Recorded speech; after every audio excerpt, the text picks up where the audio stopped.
안녕하세요. 네이버의 이진규입니다. 저는 온라인 광고 생태계에서의 이용자 추적 배제 기술, 구글이 적용하기로 계획하고 있는 플록에 대해서 글을 작성을 했습니다. 이용자가 웹사이트를 이용하면 웹 전이가 형성이 됩니다. 여러 웹사이트를 방문하는 동안 여러 웹사이트에 광고를 내보내고 있는 광고 사업자가 각 웹사이트에 쿠키라고 하는 작은 텍스트 파일을 저장하게 됩니다. 이 텍스트 파일을 나중에 모아서 이용자가 웹사이트에서 어떤 활동을 했는지를 분석을 합니다. 그리하여 이용자의 웹 활동을 추적하고 그의 관심사를 분석을 하고 내심의 의도를 추론하는 활동을 하게 됩니다.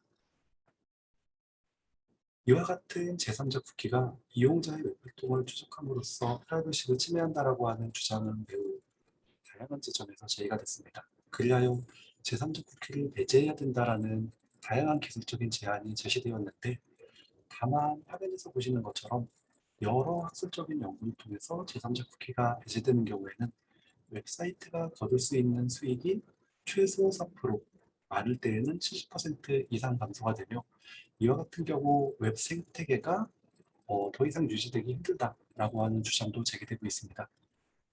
그리하여 구글은 제3자 쿠키에 의한 프라이버시 침해를 예방을 하면서도 대규모 쿠키를 차단을 했을 때에 핑거프린팅으로 나아가서 이용자를 보다 은밀하게 추적할 수 있는 것에 대한 예방장치를 마련해야 되지 않을까. 또한 서드파티 쿠키를 제거한다라고 하더라도 이용자의 관심사에 지속적으로 연관성 있는 광고를 제공할 수 있는 대안도 함께 제공을 해야 웹 생태계가 지속적으로 유지될 수 있지 않을까. 또한 브라우저를 제공하는 기업들이 각기 다른 대안을 제시를 했을 때 웹 생태계가 굉장히 혼란해지지 않을까. 이러한 점에 대한 문제의식을 가지고서 여러 웹 생태계에서 공통으로 사용할 수 있는 추적 기술인 플록을 제시를 했습니다.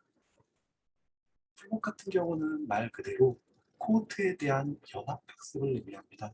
또는 공통적인 특성을 가진 사람들의 집단을 의미하는데요. 여기에서는 특정한 관심사를 공통으로 공유하는 사람들, 그리고 그 사람들에게 부여된 광고 아이디를 의미를 합니다. 대략 수천 명 단위의 사람들에게 공통된 아이디가 부여가 되기 때문에 개인은 그러한 수천 명의 사람들 중에 단 한 명으로서 군집 속에 숨어 있을 수 있게 돼서 프라이버시를 보호할 수 있고, 그와 같은 사람들의 웹 활동을 연합학습이라고 하는 기계학습을 이용해서 디바이스 단에서 분석을 한다라고 하면은 서버에서 분석이 발생하지 않기 때문에 결국은 이용자에 대한 프라이버시 침해가 발생하지 않는 거 아니냐라는 접근 방법으로 이슈를 해결하고자 한 것이 바로 플록에 의한 방식입니다. 이와 같은 플록에 대해서 굉장히 다양한 기대가 제시가 됐는데요. 더 이상 개인은 개별적으로 추적하지 않아도 되고, 개인은 추적하지 않지만 광고의 효과성을 희생하지 않아도 된다라는 기대를 한꺼번에 모은 것이 사실입니다. 다만 이와 같은 기대에도 불구하고 여전히 프라이버시 관점에서는 우려가 되는 지점이 있습니다.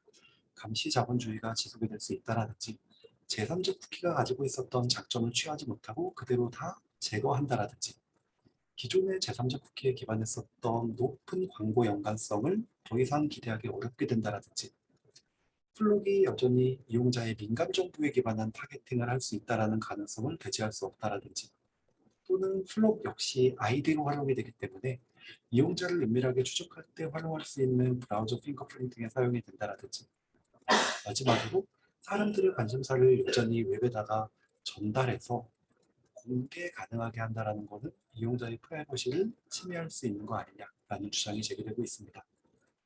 또 다른 측면에서는 경쟁적인 관점에서 기존의 광고 생태계에서 구글 같은 빅플레이어들이 유지하고 있었던 굉장히 우월한 지위를 그대로 강화하는 것이 아니냐라고 하는 우려도 제기되고 있습니다. 그리하여 이와 같은 것을 종합했을 때 플록이라는 게 제3자 쿠키라고 하는 프라이버시 침해적인 기술을 배제할 수 있는 대안으로서 제시는 되지만, 플록 역시 구글이 이용자의 추적 활동의 위치를 웹서버가 아니라 그냥 브라우저로 옮겨놓은 것이 아닌가라는 비판적인 시각도 제기되는 것이 사실입니다.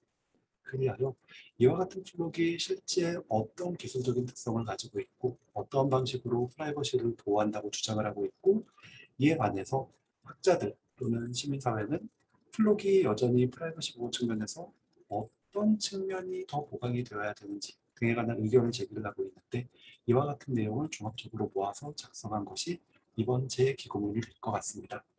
감사합니다.